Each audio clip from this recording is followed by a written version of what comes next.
বিসমিল্লাহির রহমানির রহিম।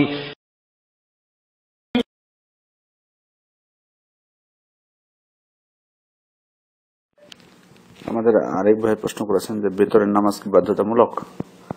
আমি বলবো, দেখুন, আল্লাহ রসুল সফর অবস্থায় নফল সালাত পড়তেন না, কিন্তু উনি কখনো সফরের মধ্যেও বেতরের নামাজ এবং ফজরের 2 রাকাত সুন্নাত বাদ দেননি। এ থেকে বোঝা যায় যে অবশ্যই এই নামাজের অনেক গুরুত্ব রয়েছে। তাছাড়া হাদিসে আল্লাহ রসুল বলছেন, আউতিরু ক্বাবলা আন তুসবিহু, অর্থাৎ তোমরা ফজর উদিত হওয়ার আগেই বেতর নামাজ পড়ে নাও। তো এই সমস্ত হাদিস থেকে, এটি হচ্ছে মুসলিম শরীফের হাদিস, এই সমস্ত হাদিস থেকে আমরা এবং রাসূল ইসলামের আমল দ্বারা যেটা বুঝতে পারি যে বেতন নামাজের অনেক গুরুত্ব।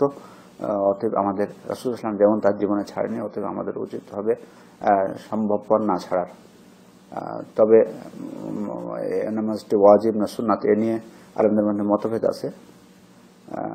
যদিও অগ্রাধিকারযোগ্য মত হলো যে এটি হচ্ছে সুন্নাতে মুআক্কাদা, অর্থাৎ কেউ যদি কোনো কারণে ছেড়ে দেয় তা গুনাহগার হবে না।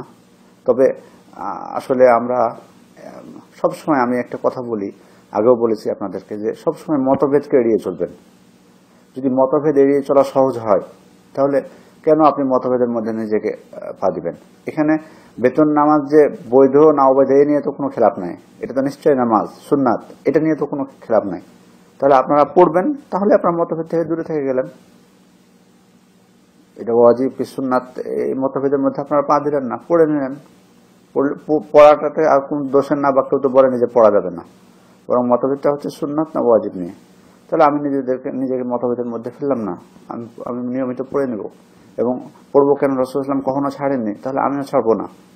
অতএব এগুলো নিয়ে মতভেদ, নিজেদেরকে সবসময় চেষ্টা করবেন মতভেদের মধ্যে যাওয়াবেন না, এবং মতভেদ এড়িয়ে চলতে পারলে চলবেন। এখানে চলাটা সহজ, আমি কঠিন মনে করি না।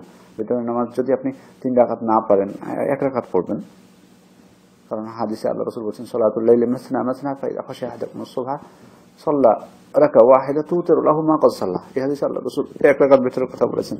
আপনি 1 রাকাত পড়বেন যদি কোনো সমস্যা থাকে, কিন্তু নিজেকে কেন মতভেদের মধ্যে জড়াবেন? তো যাই হোক, বেতর নামাজের অনেক গুরুত্ব রয়েছে। আমরা চেষ্টা করব সম্ভবপর নামাজটিকে না ছাড়ার জন্য।